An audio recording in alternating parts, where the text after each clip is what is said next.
How's it going today? So, the question is, should you take creatine? The quick answer is going to be yes, you probably should. If that's all you watch from this video, take it. But here's the grain of salt I'm going to leave you with. It is a supplement, right? It does supplement your life. So if your diet, if your nutrition, if your sleep, if your hydration isn't in check, you have no business going into taking a supplement. But let's go into creatine real quick. So it is the most research supplement there is. It's been thousands of studies, all different types of studies. Super safe to use, and I recommend it, again, with the preface that it's not going to change your life. It's not going to put slabs of muscle on. But let's go into it a little bit. So creatine is found naturally in the body, right? So it's found in your pancreas, your liver, as well as your kidneys. Creatine is also found in red meat. It's produced in the body, like we said, but at extremely low levels. So the majority of people are already deficit in their creatine levels, right? So 60 to 70% of people are already deficient. Why it's important? It's a fuel source for short duration, high intensity activities. So intensity such as weightlifting, sprinting, different sports as well. I mean, look at baseball, right? It's a quick athletic movement into a quick rest. So how does it work? Let's go into our energy system. So ATP is the preferred energy currency of the body. ATP is broken down into ADP plus a phosphate when it's used in the body in molecular, molecular chemistry. What happens then is what we can do is by taking creatine, we add a creatine phosphate into our ADP to help replenish and rejuvenate the ADP into ATP so it can be used again, right? That's why it's important for those quick athletic, high intense activities such as weightlifting, like we said, sprinting, and most sports. It also, when you take creatine, it helps you raise up your IGF-1 factor. Oh, yes, and I'm going to go into that. Yes, I agree. Thank you, Seth. It increases your IGF-1 factor, which helps increase muscle mass. But here's the thing. It doesn't happen overnight. It's not something, it's just very little. Like I said, you know what's going to really help you increase muscle mass? Sleep, nutrition, and water, right? So we need to focus there and supplement a little bit with creatine. So the coolest thing I found with creatine as well, though, is how it helps the brain. So what we look at, a lot of neurological diseases that happen, like Parkinsons, Alzheimer's, and brain spinal cord injuries, you see decreased phosphocreatine levels in those individuals, in those populations.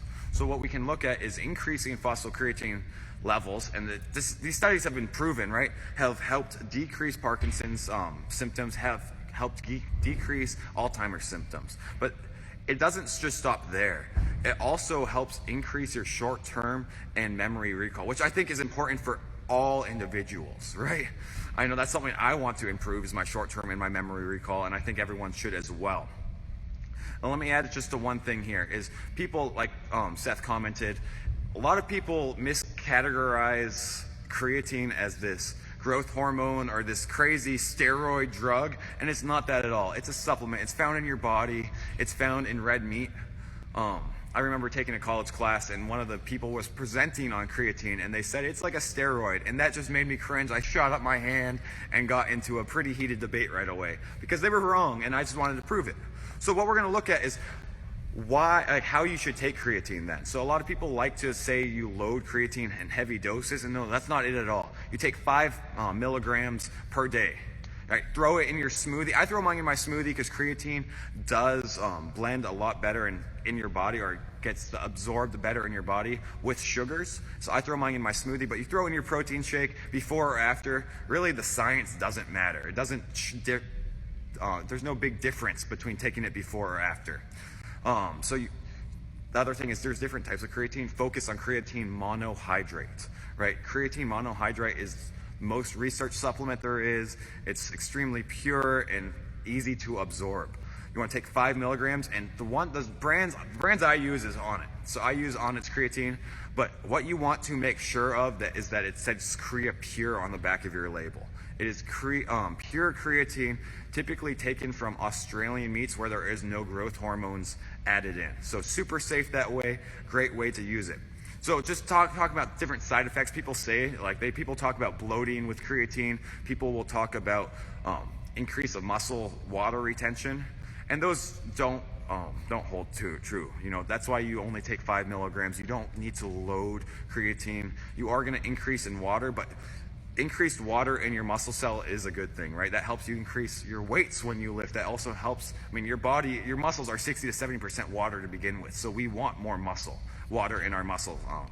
The other one is people talk about kidney failure, but there's only been 3 cases of that. Like we said, that it is the most researched supplement there is. So if that's the reason why, make sure you have healthy kidneys before saying. That's the one thing I would say is if you already don't have healthy kidneys, don't take creatine. It's not that important, right? But it is a supplement I do think most athletes should take. I think most healthy individuals should take, right? So like we said, it increases your memory recall, helps add, little bits of muscle mass, but also helps with the energy systems like we talked about. So a lot of cool things out of creatine. I recommend it. Again, it is not the be all end all. It's not going to change your life taking it one time. You're not going to look like Arnold. You're not going to become a big sprint star. You're not going to become bloated with water.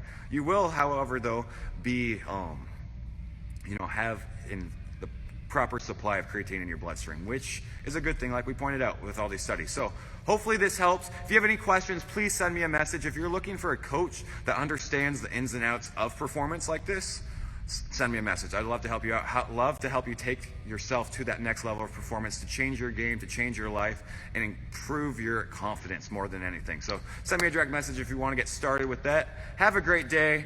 Enjoy. Peace out.